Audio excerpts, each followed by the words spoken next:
और आर्मी के अंदर मैं देश सेवा के अंदर था और 26 साल मैं देश सेवा करके आया हूँ।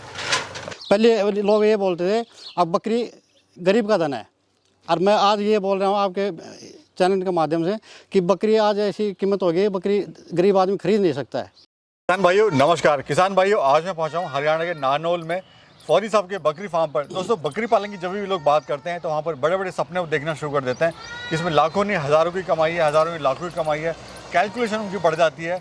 लेकिन जो हकीकत है वो कहीं ना कहीं अलग होती है। दोस्तों, आज की इस वीडियो में मैं आपको मिलाऊंगा फौजी साहब से, जिन्होंने बहुत ही छोटे से, यानी यूँ कह लीजिए बहुत ही कम जगह से और जगह ना होने के बावजूद भी बकरी पालन की शुरुआत करी और केवल एक बकरी से अपने फार्म की शुरुआत करी। उसके बाद ये 5 लाए। आज इनके पास में अगर टोटल बकरी और बकरों की बात करें तो लगभग 50-60 बकरे और बच्चे वगैरह सारे मिला के पशुधन है।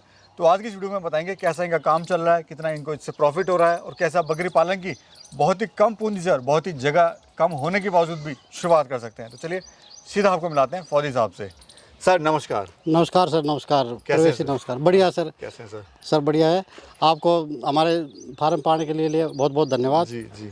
कैसा चल रहा है सर काम? काम सर बहुत बढ़िया चल रहा है, बहुत अच्छे तरीके से चल रहा है और मज़े आ रहे हैं, समझ लो काम में। और घर परिवार में सब मौज में है। सब ठीक है जी? हाँ सर। बड़ा अच्छा लग रहा है सर। एक तो आप फौज से रिटायर हैं, देश सेवा आपने करी है इतने सालों तक। सही है सर। और उसके बाद भी वहाँ पे तो सेवा आप कर ही रहे थे, लेकिन घर पर आने के बाद भी आप एक तरह से खाली नहीं बैठ रहे हैं और कुछ ना कुछ आप जो है नया कर रहे हैं और आगे करने की सोच भी रहे हैं। तो पहले तो बताइए सर, क्या आपका फार्म की लोकेशन है और क्या गाँव का नाम वगैरह हुआ? परवेश जी, मेरा गांव का पहला मैं अपना नाम बताता हूँ।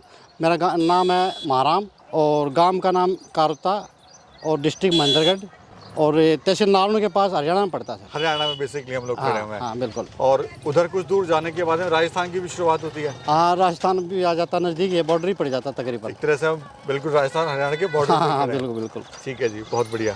थोड़ा सा सर अपनी जर्नी के बारे में बताइए। आपकी पहले की जो जर्नी है वो कैसी थी, क्या कुछ आप कर रहे थे इससे पहले? इससे पहले सर मैं सर्विस करता था और आर्मी के अंदर मैं देश सेवा के अंदर था और 26 साल मैं देश सेवा करके आया हूँ।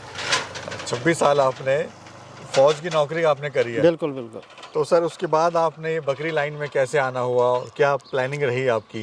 प्लानिंग तो सर बकरी फार्म का क्या है कि ये था कि हमारे पास में पिताजी वगैरह रखते थे और फिर उनको देख कर फिर मैंने, अब देखना हो तो क्या, मैंने और भी चीज़ देखा था। अपना मछली फार्म हो गया। हाँ। और डेयरी फार्म हो गया, या ऐसे बहुत से चीज़ देखे थे, पोल्ट्री फार्म हो गया, इनको देखा था। लेकिन क्या है कि उनमें ज़्यादा खर्चा है तो हम इसलिए उनको आगे फिर हो भाई इसको तो सोचना ठीक नहीं है, इसमें खर्चा ज़्यादा है, तो कम खर्चे में चीज़ हो ना, वो हमारे लिए बेनिफिट है। अच्छा सर, हम देख रहे हैं आपकी जो खुद की ज़मीन यहाँ पर 1 बीघा भी नहीं है। हाँ सर। यानी 1 कनाल भी नहीं है कह लीजिए। बिल्कुल। और उसके बाद भी आपने मतलब प्लानिंग करी बकरी पालन की, जिसमें ज़मीन भी चाहिए, हरा चारा भी चाहिए, सब कुछ चाहिए। सही है। तो माइंड में सर कैसे विचार आया कि मुझे को बकरी पालन करना है, जबकि जगह ना होने के बावजूद भी, और लोगों के पास जगह फ्री भी नहीं कर पाते हैं? परवेश जी, ऐसा है कि ये जगह है नहीं मेरे पास में, मतलब आप ऑलरेडी आप देख चुके हो, ठीक है, और इसमें कोई छुपाने वाली बात भी नहीं है, ठीक है। लेकिन अभी हमारे पे ये खेती खड़ी है, फिलहाल खेती खड़ी है और ये खेती कटेगा, कटने के बाद मैं इनका सेटअप करूँगा और फिर इन जो मेरे पास में जो जानवर है ना, आपने देखा है, इनको और बढ़ाने की मैं सोचूंगा। यानी इसको और आप आगे बढ़ाएंगे? हाँ सर, हम देख रहे हैं जो आपने शुरुआत करी वो केवल 1 बकरी से शुरुआत करी। हाँ सर। हाँ सर। और 1 बकरी लाए, फिर आप 5 बकरियां लाए और अभी 1.5 साल की बात करें तो आपके 50-60 जो बकरी बच्चे वगैरह हैं। हाँ सर। इतनी जल्दी सर ग्रोथ कर लिया आपने और यहाँ तक आप पहुँच गए? अभी आपको देखो, सही बताऊँ बात, 2024 की नवंबर का महीना था, तो 1.5 साल करीब मान आप कह सकते हैं। तो 1.5 साल में आप मेरे पास में देखो कितना ये बेनिफिट है, और इसमें बेनिफिट ये, नुकसान वाली कोई बात ही नहीं है। जी जी। नहीं, इसमें आपका मैनेजमेंट भी हम देख रहे हैं, आपके ये बच्चे हैं वगैरह हैं, जानवर हैं, बड़े हेल्थी हैं, आपका मैनेजमेंट भी सर इसमें बड़ा ज़रूरी है। भाई ऐसा नहीं कि बकरी आप ले आए, उसको रख ली और उससे वो बढ़ती चली गई। वो ये तो देखो, सबसे पहले तो क्या है कि आप बकरी ला रहे हो तो इनके बारे में आपने सोचना है पहले तो, इनका जो चारा क्या डालना है, इनको क्या क्या चाहिए, इनको आप दाने में क्या डालना चाहते हो, वो टाइम टू टाइम। अब दाने का भी सीजन अलग अलग होता है। जी जी। ठीक है। अब सर्दियों के अंदर क्या होता है, बाजरा और मेथी। अब जैसे मान लो ये गर्मी शुरू हो जाएगा तो मैं इनके लिए जो का इस्तेमाल करूंगा इनको दाने के अंदर। जी जी। है, मेथी तो कंपलसरी है, वो तो किसी भी सीजन में आप, वही हम देखें, आप कुछ अलग से स्पेशल कुछ आप डाल रहे हैं। हाँ, तो आप मेथी का पाउडर बनाएं, अभी इसका क्या बोलते हैं, जौ का होगा दलिया, मतलब उसका भी पाउडर बना सकते हैं। तो ये सब चीज़ इनको मिक्स करके नमक हल्दी मिला करके आप इनको पानी के थ्रू पिला दो, वो बहुत ही इनके अंदर चमक आएगा। और मेथी का तो बहुत ही इनका वो रहता है। थोड़ा सा फार्म का टूर कराइए अपने। हाँ सर, आइए ना, ये इनका मेन गेट है, यहाँ पर आने जाने का यही गेट है।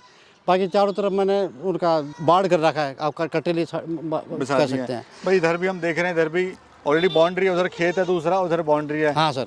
और बीच में आपने जो है बकरियां रखी हुई हैं और साथ में आपने ये इसका जो जंगली आप कह सकते हैं इसको कांटे हैं, हाँ काटेली, उससे आपने दीवार बना दी है। हाँ सर, बिल्कुल ही देसी तरीके से आपने बिल्कुल देसी तरीका कर दिए, बना दिया है। और इधर ही सर आपका घर भी हो गया सामने। हाँ सर, मतलब इधर फार्म हो गया, इधर अपना घर हो गया। और घर की एक कोने में भी आपने इनका सर्दियों से बचने के लिए, हाँ सर्दियों के लिए सर, ये आपने ये बाड़ा बना दिया। बिल्कुल बिल्कुल। दिन में इधर और शाम को अपने रात में हाँ, इधर हो गई। हाँ, हाँ। सर ये जो हम बकरी आपकी देख रहे हैं, इसकी खासियत क्या होती है और थोड़ा सा स्पेशलाइज मतलब क्यों आपने रखी है वो थोड़ा समझाइए। अभी बकरी का तो सर ऐसा है कि एक तो घर की घर में है, कहीं बाहर जाने की ज़रूरत नहीं है, ठीक है। और इनके यहाँ पर क्या नाम से अपने बढ़िया सी तरीके से केयर करते रहते हैं। ये नहीं है बकरी हल्के में नहीं है, बकरी क्या वो पहले हमारे एक छोटे आपके माध्यम से एक बात और बताना चाहता हूँ। पहले लोग ये बोलते थे अब बकरी गरीब का धन है, और मैं आज ये बोल रहा हूँ आपके चैनल के माध्यम से कि बकरी आज ऐसी कीमत हो गई, बकरी गरीब आदमी खरीद नहीं सकता है, इतने ज़्यादा ये इसकी डिमांड हो गई। बिल्कुल बिल्कुल। ये आपने सर मीट के लिए रखी है, ईद पर्पज़ के लिए या फिर ब्रीडिंग पर्पज़ के लिए? ये ब्रीडिंग पर्पज़ के लिए रखी है सर। तो ब्रीडिंग में ज़्यादा फ़ायदा है? हाँ बस सर, ब्रीडिंग में ज़्यादा फायदा। अच्छा, वो कैसे? वो ऐसा है कि जैसे मान लो एक बच्चा है, एक अच्छा टॉप क्लास का बच्चा बकरी ने दिया है, तो वो बच्चा क्या होता है कि आप ईद के बच्चे को तैयार करोगे ना, वो 5 महीने का बच्चा उतना कीमत दे जाएगा। ठीक है जी। और अपने जो बच्चे हैं वो किस कीमत के जा रहे हैं? अभी 5 महीने का बच्चा नो समझना कि तकरीबन 35-40 का एयरफेयर में जाएगा। अब अच्छा ब्रीडिंग के लिए है तो अच्छी ब्लड लाइन का बच्चा है। हाँ सर वेटिंग के बारे में थोड़ा सा बताइए इनके। वेट का क्या होता है सर, जैसे मान लो बकरी ने आज बच्चा दे रही है, तो वो बच्चा क्या होता है कि ये बकरी ऐसा है कि ये बकरी जब बच्चा को जन्म देती है ना, वो बच्चा 4 से 5 kg का वज़न खूब आराम से होता है, ठीक है। उसके बाद में आप लगा सकते हो कि जैसे मान लो 1 महीने का बच्चा हो गया, तो 1 महीने का बच्चा 10 kg वज़न बढ़ाएगा वो, ठीक है। और ऐसे करते करते अब हर महीने का 10 kg वज़न बढ़ाएगा, तो लगा लो आप इसके कैलकुलेशन कर सकते हो। जी जी। अभी सेलिंग वगैरह कहाँ कर रहे हैं, कैसे अपनी मार्केट बन रही है आपकी?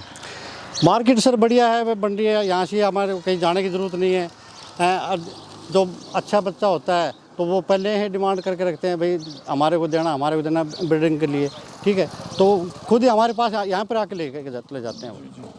सर जैसे आपने शुरुआत, आप तो बढ़ाते जा रहे हैं इसको, लेकिन जो हमारा बकरी फार्मर है वो फेल हो जाता है, रीज़न क्या रहता है सर, क्यों ऐसा होता है उसके साथ में? फेल होने का रीज़न ये है सर, उनका जो चारा होता है, तो चारा को के नाम से उसको ठीक से सर्वाइव नहीं कर सकते वो। जैसे मान लो कि कोई भी बकरी पालन कर रहा है तो उसको चारा के बंदोबस्त करना चाहिए उनको, और चारा अच्छे रखना चाहिए। दूसरी बात ये कि कोई भी इंसान, कोई भी होती, कोई भी किसान है बकरी पालन कर रहा है, तो उसको खुद का वहाँ पर टाइम निकालना पड़ेगा, ना कि नौकरों पे होगा, ठीक है।